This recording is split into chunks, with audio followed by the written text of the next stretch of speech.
Salam alaikum, Bella Jeleni Chou, Bouba Fane. Donc, je Bella Jelen fait. Aka ni vidéo aka partager. Donc, ni ablunan publication de tira manière de voyager fait. Donc, on mena ablunan répond. Ablunan managa chugo ndoni ndo ndendo parce que sinon on a fait ne ban ñogonche quoi. Donc, amana gela chugo bua frani nyang ni ñogonche.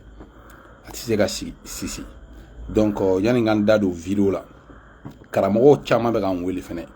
Parce que je pense que karano ku mega pma munu fo karamo ku do no ba don ka fo ka be ka je ko nu ne tien quoi. Tien do mega pma munu fo yere do avec ou yere la sira. Donc, manini kanu baga be faire la vidéo et partager toujours. Et je sais que l'amener do par le présidentiel africain chama on a li ko fait parler nous. Minta ali français. Fo américain nous be. Donc, je demande à tout le monde d'écouter mes vidéos et surtout de voir avec certaines personnes, de traduire mes vidéos parce que je parle en bambara, parce que la majorité des Maliens comprennent le bambara. Ce n'est pas pour rien, ils ont mis des restrictions sur ma page Facebook. Maintenant, aujourd'hui, je suis plus que la bête noire de la transition parce que la transition pensait que quand je vais sortir du pays, 1 mois, 2 mois, 3 mois, j'aurai la poche vide, j'aurai la faim, j'aurai vraiment toutes les difficultés du monde. Ils ont su aujourd'hui que Bouba Fane est un autre homme, il a préparé son arrière, il est intelligent, il a plus d'activités hors du pays qu'au Mali. Donc, alhamdoulilah, je tiens vraiment à saluer le bon Dieu de me donner toutes ces chances-là. Donc, je vais répondre à mon frère Abdoulniang Bambara et je pense qu'il va vraiment aimer cette vidéo et je tiens à tout le monde de continuer à partager mes vidéos. Vous allez comprendre qu'aujourd'hui, il y a des jeunes au Mali qui peuvent vivre sans le pouvoir et aussi qui sont prêts à dire leur part de vérité sur le pays sans crainte ni rien parce que leur destin, c'est entre la main de Dieu. Donc, voilà. Nga foli be Mali dambe a marche be Mamadou Doussou naka jama be Oumar Marigo ngelen fa don bila e tchama tcha. Grâce à cette transition, Oumar Marigo karane fa e kolonja ba baru bilai sakaba. Donc, Omar Karam Faré bi wala i jari shoyi Marigo Shumaru Kanté am ñogon bolo do me sadi bef Omar Marigo tola ka Razbach mon frère Razbach qui faut ka vraiment CDR mogo befo Habib Cham nga foli babe Habib Cham ifene donc ne o fo abe akli jigi nga bato tigi Mohamed Balde chekele min be ka kabakola maga sous région be malo sugoro abe ka jigi fambe. Donc, je foli au grand sœur Fifi le président Dr Anea Kamara nga foli babier. Donc, nous faut grand sœur Soa, princesse de Nyoro, Kassim Kino Diallo, Delfro, Sarafou, Abbas Gire, Tidjo de Paris, nous ou bébé. Donc, ma nina fait une vidéo partager. Mina Abdouniang Mbadendo, Akara Choukou Mbadendo. Abdouniang, il y a un message d'offre que le Mali a besoin de Bouba Fane. Donc, à Djarain Kodjougou Walay. Oui, Ninkma de venant de ta personne. À Djaranye parce que Nafigi Mounou a essayé comme manamana quand on faut kubi utiliser contre moi Abou Ben Malo quoi. Donc Abou Ben Malo. Donc voilà, toi quand même tu as reconnu ma valeur sur au pays. Et je sais que Fanga Mounou est siglé le bas domi et mi ou quoi. Né mingue Mali. A jeune leader tout boulot de la raque Mali ou est beau do Mali be bilay. Depuis 2002 de la Jamana servi. Nyere privé là. Donc quand Malais on y est voyager fait bon mais Lomé après un bora Lomé chicha on en a douguera la tourni quand Malais on y fait on a ministre des affaires étrangères après magachi hôtel Kélémin kono job boua fene magachi hôtel Kélémin kono atemena fon kere fama yelendo donc comme olubulu county Mali de nyuma o lalima bonsoir du job ma abla job ma mado équipe moko ba fa ko boua fele be hôtel là nga foli be wartem équipe fin be non nga foli bu be wartem équipe fin be mes reportages là hôtel là 2 février là donc hôtel présidentiel là donc nga foli bu be donc voilà Abdouniang yep mami fa jarani kunu nyere maluma moko bado dine nyamoko dum akuma yonwele ko buba jamana moko bila tu as trop fait pour ce pays il fait une mérité ne ma dore fo mo ya Abdouniang yere isika ka gadi malenga plateau ka Mali bebe ne don ne ka ligne rouge mbadi mba ne koko ke ne bisa ka fo mba yede ne be fika ke président yede ne be ka ke parmi les meilleurs décideurs du Mali au titane ko nunu ko quoi na ne kama ne bolo fla be nko aga ya fama mais na asura afane dalendo la kone yala la degré teme aka dala ko be labane tarima mais ni ko ya soro ne fene kama ni yoro la aga ya fama en seguto la mais fo ka bila n kunna ko fo sɔrɔsiw b'u tɛgɛ sin ne woloba ma ko sɔrɔsi kelen ninnu ko ne ka tila ka taa ka tugu olu kɔ ten. Donc Abdou Niang a bɛ gɛlɛya dɛ. Mali filɛ nin ye bi moi je n'ai rien à foutre au Mali. Ne ka foyi tɛ Mali la. Ne somɔgɔw bɛ Mali la n y'o de f'u bɛɛ ye. Ne n sara ou bien ni mɔgɔ min sara ɲɛ an bɛ tila ka ɲɔgɔn sɔrɔ a ma mɛn n'a janyana an bɛ ɲɔgɔn sɔrɔ lahara. Donc n'u mago bɛ diɲɛ ko la ne bɛ n to kɔfɛ k'a k'u ye. Abdou Niang voilà ye Mali nɛgɛ tɛ n na ne ye san 20 de kɛ depuis 2002 san 20 Abdou Niang ne bɛ ka n ja Bamako. Bamako wuduma tɛ ne tɛ min dɔn. Bamako artiste tɔgɔtigi tɛ yen n t'a dɔn ko tɛ Bamako ne ma deli ka min ɲɔgɔnna kɛ ne ye ko kɛ Bamako hali san record ma bati Mali kɔnɔ a tɛ se o tɛ se ka bati ni président yalala ni président danaya sɔrɔ ni diɲɛ fɛn bɛɛ sɔrɔ Sambou Samori Dembélé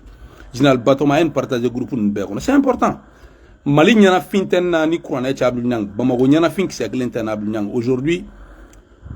moi j'avais ma souhaité négocier mais négocier mais n ka fanga don ka négocier ko la Abdou Niang. Mais aujourd'hui même demain tu vas voir quelque chose il va dans la k'a fɔ ko ton frère se porte bien et que aujourd'hui ton frère Bouba Fane est en train de servir d'autres pays avec honneur et dignité parce que olu bɛ ni valeur dɔn. Olu ka baloko bi olu kɛlen don ka baloko ta k'a siri Bouba Fane na.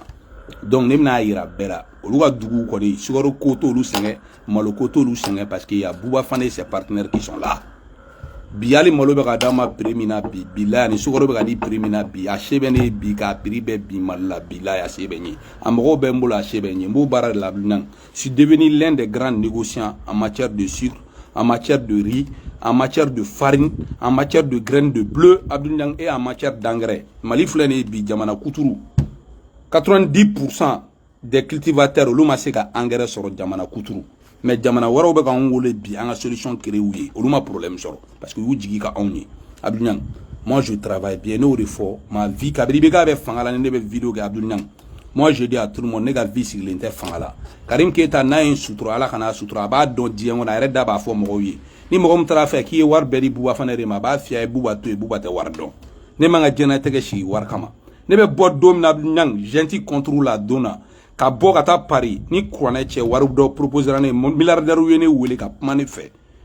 han a milliardaire dɔ yɛrɛ bɛ yen nɔ bilayi ni n bɛ se k'a fɔ babanin yɛrɛ filanan y'ale de ye parce que ni mɔgɔ o mɔgɔ ya n'ale jara mɔgɔ karalen tɛ k'alu Bɔkari Jalo bɔ dɛ bilayi n b'a tɔgɔ fɔ bi a ka yafa mais alu ye diɲɛ ko bɛɛ kɛ ne ka sɔrɔdasiw to yen hali bi alu bɛ ka ne deli ni ala ni kira cɛ ni kuranɛ cɛ alu Bɔkari Jalo ne ye sɔrɔdasiw to yen nɔ fɛn fɛn ka di diɲɛlatigɛ la a b'a kɛ tellement que militaire ninnu kanu bɛ alu yɔrɔ ani Mali kanu bɛ alu Bɔkari Jalo la. Mais ne de ko a ma ne tɛ u ye ne ba gosi u bɛ da la bi k'a fɔ ne bɛ ka vidéo kɛ ne tɛ k'a kɛ n diyaɲɛ la dɛ bilayi ne tɛ ka vidéo kɛ n diyaɲɛ la ne bɛ ka vidéo kɛ faleni bannen de kɛra Facebook sanfɛ dɔw de y'a kɛ des enfants mal éduqués olu de nana k'u bɛ Facebook ta otage la k'u bɛ mɔgɔw bagabaga mɔgɔ minnu ye baara ɲumanw kɛ k'u b'olu la gosi ka den ɲumanw la gosi ne fana to ka ne t'o balo la ne bɛ enfant éduqué bɛɛ sauver ne bɛ n jɔ enfant éduqué bɛɛ n'u ni ɲɔgɔn cɛ. I m'a fɔ ko ne da ka bɔ ne da ka bon mun na parce que ne ye min kɛ hali u faw m'a kɛ Maliko la ne ye min kɛ jamana ye hali u faw m'a kɛ jamana ye voilà président Kuturu min jɔ ka bɛɛ ka initiative ta ntɛli la jamana bɛɛ il est considéré comme le deuxième meilleur président de l'histoire du Mali Amadou Toumani Touré jɔnw dɔ ye ne tanu bilayi Kader Keita ɲɛna olu ye kupu ta ka d'u ka jamanaw ma Kader Keita jɔlen dabali banna i bɛ ka taara ne jɔ Mauritanie président ɲɛna ka ne tanu k'a dɔn ɲɛ ala ka ɲinɛ baburama ba la a ma wari di ne ma ni kuranɛ cɛ ne ma deli ka i bɛ ka dɔrɔmɛ kelen dun ni n fasu kaburu cɛ ma deli ka i bɛ ka dɔrɔmɛ kelen na ma deli k'a dun da la ko i bɛ ka o Bouba Fane a ye enveloppe filɛ Bouba hɔn ni kuranɛ cɛ ma deli k'a sɔrɔ ma deli k'a dun donc i bɛ ka taara ne jɔ fɔ Mauritanie président ɲɛna a ye min fɔ Mauritanie président ɲɛna o ka bon ne bolo nin bɛɛ dɔw b'o fɔ ko yan'a kan ka fɛn i tanu Mauritanie président ɲɛna k'a kan ka i kɛ diɲɛ fɛn bɛɛ fɛn tɛ adamadenya ye dɛ fɛn tɛ adamadenya ye. Donc Abdou Niang kana jɔrɔ nin na ne bɛ n da kan de bolo wa ne bɛ don Bamako ni ala ka jɛ ye ne ye kuma o kuma fɔ gansan ala tɛ k'a bange o parce que ne tɛ ka sɔrɔdasiw kɛlɛ nkalon kan ne bɛ k'u kɛlɛ tiɲɛ de kan ne tɛ k'u kɛlɛ nkalon kan bilayi ne bɛ k'u kɛlɛ tiɲɛ de kan ne bɛ k'u kɛlɛ u yɛrɛ ka erreur kɛlɛw de kan wa an bɛ fɛn dɔ de f'i ye Abdou Niang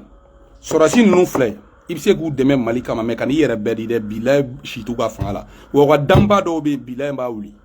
Abdou Niang ne yɛrɛ bɛ k'a f'i ye danba dɔw b'u bolo u yɛrɛ ka fanga sɔkulu bilayi b'a wuli yɔrɔ ne ma deli ka kuma tan a tɛ tɛ tile ne tun tɛ 25 j'aime 30 j'aime sɔrɔ n ka publication na mais on a réussi à changer la tendance mɔgɔ minnu bɛ sɔrɔdasiw contre la bi sɔrɔdasiw bɛ ka bɛɛ janfa ni mɔgɔ o mɔgɔ jɛra diɲɛlatigɛ la u y'a bɛɛ janfa Sɔrɔsiw ye bɛɛ janfa u ka diɲɛnatigɛ la bilayi u ye bɛɛ de janfa bɛɛ sɔrɔsiw ni mɔgɔ mɔgɔ jɛra u y'u janfa mɔgɔ mɔgɔ participera u nɔfɛ fanga in sigili la u y'a bɛɛ janfa bilayi donc Abdou Niang i fɛnɛ bɛ kɛ janfa kɔnɔ don dɔ i kɔlɔsi dɛ ka n'i yɛrɛ bɛɛ di dɛ ka n'i ka carrière politique tiɲɛ dɛ ne ɲɛ bɛ fɛn dɔ natɔ la Abdou Niang e b'o la Razbaj b'a la Buba fɛnɛ b'a la ni Segu Tunkara Kekuara a b'a la parce que mɔgɔ mɔgɔ tɛ faneni baneni kɛ i bɛ k'i ka ko défend ten hali Boumabel n'a m'a yɛrɛ di trop avenir bɛ Boumabel ninnu bɛɛ la sini Mali kuma b'anw de bolo parce que anw tile de bɛnna ni Facebook ye a b'anw de bolo bi bilayi Facebook b'anw de bolo bi a ye cɛ ja a ma cɛ ja a b'anw de bolo an kumakan de lamɛnnen don bi Bamako ma ni Mali fantan naani bɛɛ fɛ hali kɔfɛ an lamɛnnen de don trop bilayi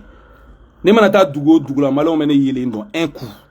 donc ne bɛ min fɔ a ye dɔrɔn a kana u yɛrɛ bɛɛ di sɔrɔsi ninnu tile bilayi Madila ni Asimi bɛ élection wɛrɛ organiser an bɛ ka taa tendance min na kɔngɔ bɛ yen sɛgɛn bɛ yen maliyɛnw t'a dɔn u b'a kɛ cogoya min na le peuple les pauvres ne veulent plus continuer ainsi Abdou Niang tiɲɛ mon frère bila i kɛcogo dɔn dɔɔni dɔrɔn fantanw kɔngɔ de b'u la u tɛ se ka continuer tan Mali tɛ se ka 6 mois kɛ tan Abdou Niang sɛnɛ ma kɛ dɛ ne baden de ye Abdou Niang sɛnɛ ma kɛ dɛ fo ka diɲɛ wuli i b'a dɔn Mali bɛɛ ne de tɛ se ka cɛ ɲɛngoya minɛ diɲɛnatigɛ la vidéo tɛ ne bɛ se ka min ɲɛngoya minɛ ne bɛ se ka n ka tiɲɛ de f'i ɲɛna mais ɲɛngoya ne tɛ se o parce que Ala y'a di ne ma alhamdoulillah bi quand je suis sorti du pays aujourd'hui et nga partenaire bɛ ka boli ngɔ fan bɛɛ il y a partenaire bɛ ka boli ngɔ fan bɛɛ même les grands leaders politiques d'autres pays me respectent parce qu'aujourd'hui la chance n'est pas donnée à tout le monde d'être écouté dans son pays tout le monde sait aujourd'hui que je suis la bête noire de la gente gente ye menace de mort fɛn fɛn kɛ hali u ka sécurité d'état kɔnɔ u bɛ kuma fɛn fɛn fɔ Buwa fana kan olu bɛ ka anw lamɛn k'anw écouter sécurité d'état kɔnɔ mɔgɔ wɛrɛw fana bɛ k'olu lamɛn k'olu écouter sécurité d'état kɔnɔ hali Asimi mun na u b'a ko téléphone ni fɛnw tɛ don u dalen tɛ ɲɔgɔn na tugun u ka fɛn bɛɛ de dɔnnen don hali n'u taara k'u bɛ taa misɛlinin de tɔmɔ a dɔnnen don gente ka ko bɛɛ dɔnnen don donc ni hali kala ye mɔgɔ waasi ko mɔgɔ kunkolo y'a dimi fɛn bɛɛ u ye ko ko an ka ko k'an b'a bɛɛ dɔn donc Abdou Niang ka n'i yɛrɛ bɛɛ di ninnu ma dɛ ka n'i yɛrɛ bɛɛ di n bɛ k'a f'i ye l'avenir est là ninnu ka avenir tɛ ninnu ka ko la tugun bilayi ninnu laban ye CPI de ye ninnu laban ye CPI de ye u ye tɔw minɛ k'u datugu kaso la sɔrɔsi minnu b'u bolo kaso ni SE kɔnɔ bilayi Ala b'u bɛɛ libéré mɔgɔ mɔgɔ b'u bolo k'u ye u servi n'u janfa Ala bɛ ninnu bɛɛ libéré bilayi Ivoiriens b'u sago sɔrɔ Asimi na bilayi Alassane b'a sago sɔrɔ Asimi na a ma sɔrɔsi saba libéré mais bilayi Alassane b'a sago sɔrɔ Asimi na bɛɛ ka vidéo in partager ne tɛ siran dɛ kabiri Ala ye ne da ne tɛ siran ne balo bɛ Ala de bolo a tɛ nin bolo ne ye Mali servi mais ni période nin kɔnɔ o bɛ cɛya fɛ kira fɛn fɛn bɛna na diɲɛ kɔnɔ a bɛɛ ye dugu bila wagati dɔ la Nabila Musa ninnu bɛɛ ye dugu bila an ka kira ba in Mohamed sallallahu alaihi wa sallam an ka kira ba in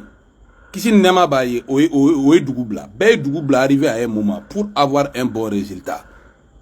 silamɛya filɛ nin ye bi certes le prophète Mohamed est l'homme le plus populaire au monde a ye nin baaraba in bɛɛ kɛ mais kafiri ka ca comme u b'a fɔ n t'a fɔ bɛɛ ye kafiri mais mɔgɔ minnu diinɛ wɛrɛ mɔgɔ n'i y'u bɛɛ fara ɲɔgɔn kan olu fana jama ka ca ni silamɛ jama a ma se ka mission in réussir ne ta o de Mali la ne bɛ tiɲɛ fɔ mɔgɔ minnu bɛ tiɲɛ fɛ hakilimaw olu de bɛ ne ka kuma fɔ mais kɔngɔ bɛ mɔgɔ minnu na mɔgɔ mɔgɔ bɛ ka nasɔngɔ bɔ bi Bamako k'i bɛ courant sara i bɛ nasɔngɔ bɔ i denmisɛnninw ka école sara wari b'i kan ne bɛ ka kuma o kuma fɔ chef d'entreprise tulo bɛ nin na les salariés m'écoutent minnu tun ta mission na fonctionnaire minnu tun ta mission na mission tɛ yen bilen wari tɛ yen olu b'a dɔn ne bɛ ka sɛbɛ de fɔ le pays ne peut plus continuer ainsi n b'a ɲini bɛɛ fɛ a ka vidéo in partager donc mon frère Abdou Niang vidéo kunkurunin de don qui répond k'a f'i ɲɛna ka n'i yɛrɛ bɛɛ di ninnu m'a dɔn mɔgɔ si ye diɲɛ kɔnɔ tilegan dere n'u y'i bisi ko nemuruba bilayi i tila ka nimisa i bɛ ka reconnaissance bɛ i bɛ ka na ka famille na a tɛ ninnu na dɛ Abdou Niang n b'a f'i ye dɛ n b'a f'i ye ninnu tɛ maliko fana kama ninnu bɛ u yɛrɛ ko de kama wa u ka dam bilayi b'a wuli u ka dam kɛlen don k'a fanga sɔkulu minɛ bilayi b'a wuli u bɛ da la de k'a fɔ ko cɛ bɛ yen dɛ baraka bɛ Buwa fana la ne ye ko ko a bɛɛ tɛ ka ko Ala ye diɲɛ don o don da mɔgɔ dɔ tɛ ne wele ko ne ka yafa yɛrɛ ko parce que ne bɛ ka kuma fɛn fɔ danga ni fɛn fɛn donna k'u bɛ k'a bɛɛ santiya Bamakɔ n ka foli bɛ Bubula ye n kelen ta de ye Bubula ne mana kɛ sa ye Bubula bɛ n sigi a cɛ la ne Buwa fana bɛ kɛ gurungufin o de ye sinankunya diya ye n ka foli bɛ Mali jawandiw bɛɛ ye Bubula ni n jɔkɔrɔma ye jɛ gɛrɛ Balu Ɲangadu Baya Ɲangadu Ala ka hinɛ Balu la Ɲangadu Baya Ɲangadu n'a ka famille bɛɛ ka taa se Bama Bacili ninnu ma Mori Bacili fɛ yen a jɔkɔrɔmɛ la ne jɔkɔrɔmɛ bɛɛ ne ta de bilayi ne jɔkɔrɔmɛ y'o jɛ gɛrɛ mais Bubula jɔkɔrɔmɛ ko tɔ de diya n ye bilayi yaya Bubula jɔkɔrɔmɛ tɔ de diya ne ye ka taa fɛ Ala ka kanu to voilà ne yɛrɛ bɔra marakaw la même Sumaworo bɔra marakaw bɔra Sumaworo Kante la marakaw bɔra anw la n ka foli bɛ Mali maraka bɛɛ Sumaworo ye cɛfarin ye i b'a ye maraka bɛ wuli ka taa ɲini dugu wɛrɛ la ka dugu tigiya ta wariya bon an n'a daga de bɛ ɲɔgɔn na mɔgɔ tɛ s'an na mɔgɔ foyi donc ka nin kuma de ɲɛfɔ bɛɛ k'a partager Abdou Niang ka réponse de ye nin ye k'a di mon fils Abdou Niang ma k'a kana yɛrɛ bɛɛ di dɛ a k'i kɔlɔsi dɛ fanga in bilayi tɔba t'a la o la n ko Macron ma Macron k'i da de Macron y'i da de n'u nana ni Faransi bezi fɛn fɛn mɔgɔ si ka n'u répond Faransi ko kuma na a b'an yɛrɛ maliyɛnw de ni ɲɔgɔn cɛ an yɛrɛ de bɛ nin affaire ban ninnu ka fanga bilayi a banna Asimi Buba fana kabiri ne bɛ bɔ don min na n ko n b'i ku tigɛ a bɛ se ka janya de bilayi i ku tigɛli maliyɛn bɛɛ bɛ da tiɲɛ na k'aw dɛsɛla de ko Buba fana y'a fɔ cogoya min na k'o de don dɛ ne bɛ don Mali ni Ala ka jɛ ni Ala ma ni minɛ na ne bɛ don Mali comme un héros confirmé bilayi wa n bɛna Mali jeunesse caman de ɲɛji cɛ jeunesse caman de ɲɛji cɛ bilayi n bɛna ko kɛ a tɛmɛ an ka jaga di Ala ma dɔrɔn ne bɛ Ala de kɔ ne tɛ mɔgɔ kɔ voilà alhamdoulilah je me porte bien aujourd'hui n bɛ ka n ka avion ta ka na farafinna dugu caman na n bɛ ka u ka problème régler alhamdoulilah donc bɛɛ ni ca yɛrɛ Ala ka an to ɲɔgɔn ye voilà bɛɛ ka vidéo in partager fadenw k'a lamɛn Buba fana n'a daga de bɛ ɲɔgɔn ne ma dɔw yɛrɛ fɔ dɛ ne ko Mali ye fantan jamana de ye ko Asimi ninnu bɛ ka taa embargo la k'u tila ka segin u kɔ a mɛnna a janyana ko n'u seginn'u kɔ jamana bɛ taa crise la donc bi Mali b'o crise de kɔnɔ wari tɛ mɔgɔ si kun sɛgɛn bɛna bɛɛ faga bi Bamako sɛgɛn de b'u la bilayi sɛgɛn de b'aw la bon an bɛ kɔfɛ an bɛ ka wari ɲini alhamdoulilah bonya b'an kan an bɛ k'an dahirimɛ ni sɔrɔ alhamdoulilah Ala ka hakili ɲuman di maliden bɛɛ ma bɛɛ k'a partager bɛɛ ni ca yɛrɛ